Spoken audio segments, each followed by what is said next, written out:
Hello students, आज आपको बताएंगे जेएसएससी जेई में प्रीवियस ईयर का क्वेश्चन पेपर का सॉल्यूशन बताएंगे स्टूडेंट कि प्रीवियस ईयर का क्वेश्चन पेपर कैसा था और इसका सॉल्यूशन हम कैसे करेंगे। और यहाँ से हम लोग ये जानकारी लेंगे कि हमें किस किस कंटेंट को रेडी करना है। तो यहाँ से ये रफ स्केच मिल जाएगा कि कौन कौन सा प्रॉब्लम को क्या करना है, बनाना है, कहाँ से प्रॉब्लम आ रहा है। तो क्वेश्चन बैंक बनाने से ये आइडिया हो जाएगा स्टूडेंट कि प्रॉब्लम का पैटर्न क्या है, प्रॉब्लम क्या पूछ रहा है। तो आज लिए 8 प्रॉब्लम लिए स्टूडेंट। ये आपका एसएससी जेई आपका पार्ट बी पेपर 1 का सॉल्यूशन है। ये आपका मैकेनिकल, सिविल और इलेक्ट्रिकल सभी के लिए क्या है, इंपॉर्टेंट क्वेश्चन है, क्योंकि ये पेपर आपको सभी को क्या करना है, सॉल्व करना है। चलो आगे की ओर चलते हैं, देखते हैं प्रीवियस ईयर में किस किस तरह का क्वेश्चन पूछा गया है स्टूडेंट और इस प्रॉब्लम को क्या करेंगे, स्टेप बाय स्टेप सॉल्विंग करेंगे। चलो पहला प्रॉब्लम ये है कि according to Thevenin theorem any two terminal bilateral linear DC circuit can be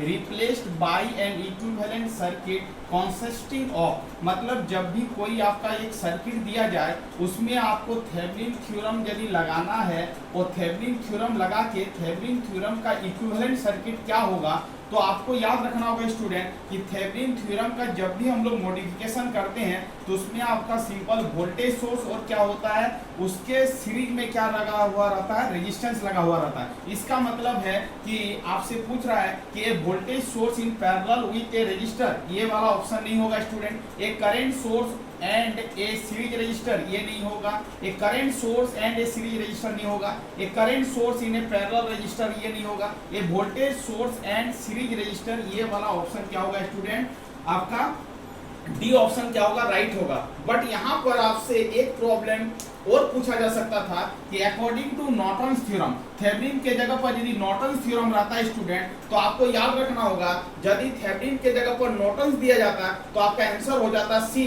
Norton's theorem में क्या होता है, current source in parallel with the register. इस तरह करके हम लोग क्या करेंगे, प्रॉब्लम को रेडी करेंगे। तो ये प्रॉब्लम दो तरह से पूछा जा सकता है। थेवेनिन थ्योरम पूछेगा तो voltage source and series register होगा। यदि थेवेनिन के जगह पर नॉर्टन्स थ्योरम रहता तो एक current source in parallel with the register, option क्या हो जाता, सी हो जाता। इसका मतलब थेवेनिन पूछ रहा है तो आंसर क्या होगा, डी होगा। तो इस तरह करके कंटेंट को क्या करेंगे, रेडी करेंगे। आगे की ओर चलते हैं स्टूडेंट, आगे का प्रॉब्लम को देखते हैं। The frequency of AC sign wave is, frequency का मतलब होता है student number of cycle per second, मतलब नंबर ऑफ रेवोल्यूशन पर सेकंड, पर सेकंड में कितना साइकिल हुआ क्या करेगा, वाइब्रेट करेगा, उसी को क्या बोलेंगे स्टूडेंट, फ्रीक्वेंसी बोलेंगे। तो फ्रीक्वेंसी का जो बेसिक फॉर्मूला होता है उसको आपको याद रखना होगा। फ्रीक्वेंसी इज इक्वल टू क्या होता है, एन बाई क्या होता है, टी होता है, नंबर ऑफ रेवोल्यूशन पर सेकंड। एक सेकंड में कितना रेवोल्यूशन होगा उसी को क्या बोलेंगे, फ्रीक्वेंसी बोलेंगे। तो आपका the amount of voltage produces पर सेकंड, ये नहीं होगा। The amount of flux produces पर सेकंड, ये नहीं होगा। The number of cycle produces पर सेकंड, मतलब एक सेकंड में कितना साइकिल प्रोड्यूस करेगा उसी को क्या बोलेंगे स्टूडेंट, फ्रीक्वेंसी बोलेंगे। इसका आंसर हो जाएगा आपका सी।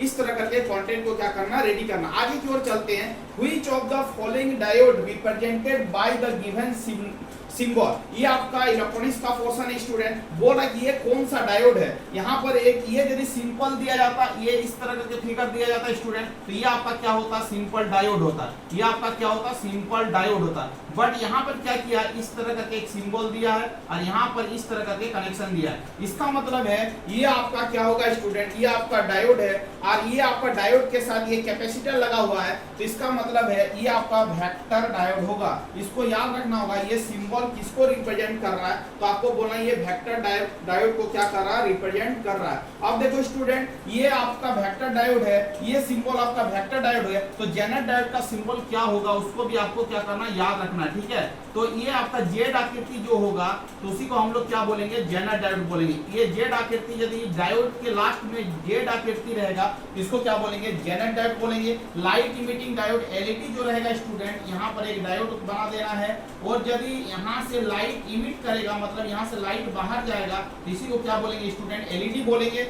फोटो डायोड किसको बोलेंगे स्टूडेंट? यदि आपका ये डायोड है और यहाँ से यदि लाइट इन करेगा तो इसको क्या बोलेंगे? फोटो डायोड बोलेंगे। यदि लाइट बाहर जाएगा तो इसको क्या बोलेंगे? एलईडी बोलेंगे। ये चारों सिंबल को क्या करना है स्टूडेंट? आपको याद रखना होगा। एग्जाम पॉइंट ऑफ व्यू से क्या है, बहुत इंपॉर्टेंट है, यहाँ से प्रॉब्लम आने की संभावना बहुत ज्यादा है। फोटो डायोड का सिंबल ये होता है, जेनर डायोड का सिंबल ये होता है, वेक्टर डायोड का सिंबल ये होता है, एलईडी का सिंबल ये होता है। तो आपसे पूछा जा सकता है, कुछ भी पूछा जा सकता है। तो इस प्रॉब्लम का जो सॉल्यूशन होगा स्टूडेंट वो क्या होगा? वेक्टर डायोड होगा। तो प्रॉब्लम नंबर 3 का सॉल्यूशन ये होगा। अब देखो प्रॉब्लम नंबर 4 क्या बोला? Which of the following formula represented Ohm's law. आपको बता चुके स्टूडेंट ओम्स लॉ किसको रिप्रेजेंट करता है। तो आपको बताना है कि ओम्स लॉ कौन होगा। तो V इज इक्वल टू क्या होगा? IR होगा। इसी को क्या बोलते हैं? ओम्स लॉ बोलते हैं। तो कौन सा इक्वेशन ओम्स लॉ को मतलब फॉलो कर रहा है, रिप्रेजेंट कर रहा है? तो इसका आंसर क्या हो जाएगा स्टूडेंट? ए हो जाएगा। V इक्वल टू क्या हो जाएगा? IR हो जाएगा। सीधे भाषा में इसको बना लेना। 4 नंबर का प्रॉब्लम का जो सॉल्यूशन होगा वो क्या होगा? ए होगा।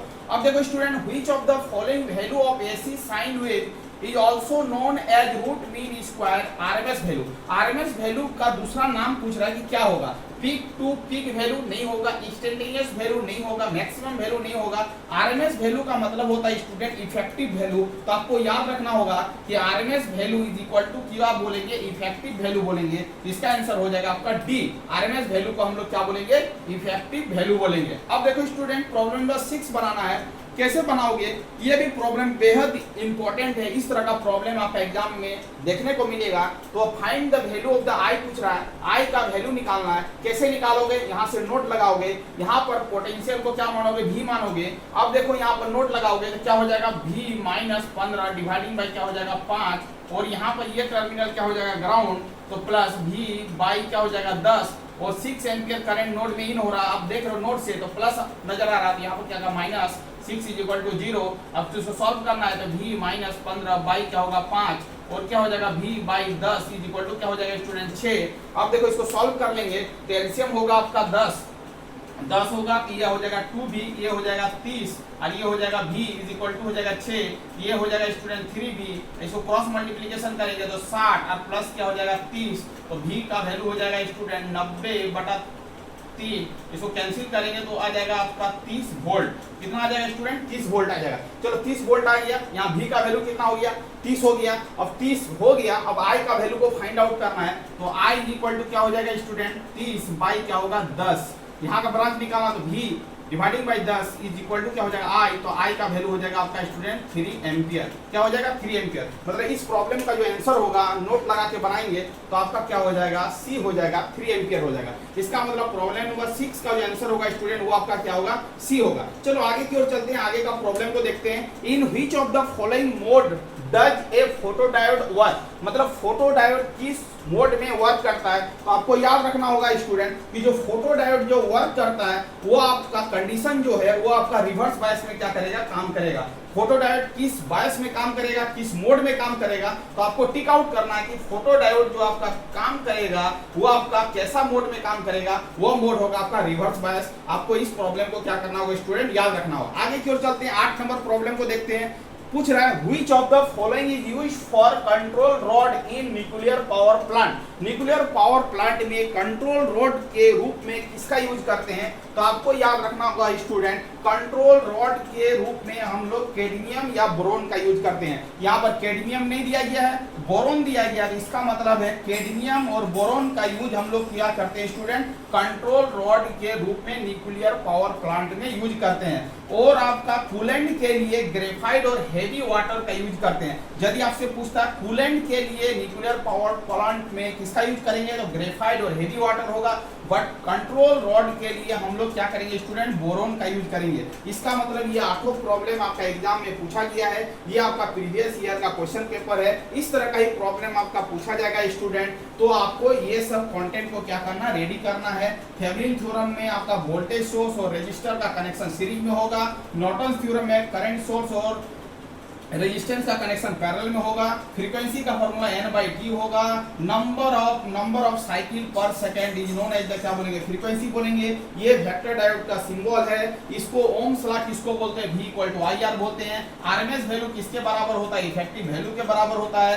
इस प्रॉब्लम को नोड लगा के सॉल्व करेंगे, I का वैल्यू निकालना है, नोड का वोल्टेज आपका निकल गया 30 और इस प्रॉब्लम को सॉल्व करेंगे तो आपको मिलेगा 3 एम्पियर। आपसे पूछ रहा फोटो डायोड किसमें काम करता था, आपको बोला रिवर्स बायस। वो न्यूक्लियर पावर प्लांट में कंट्रोल रॉड के रूप में किसका यूज करते हैं, बोरोन का। तो ये आपका प्रीवियस ईयर का क्वेश्चन पेपर था स्टूडेंट, यहाँ से यहाँ तक आपको क्या करना, रेडी करना है। थैंक यू स्टूडेंट, वीडियो को एंड करते हैं। यदि आप चैनल में नए हैं तो चैनल को क्या करना, सब्सक्राइब कर लेना। वंदे मातरम स्टूडेंट।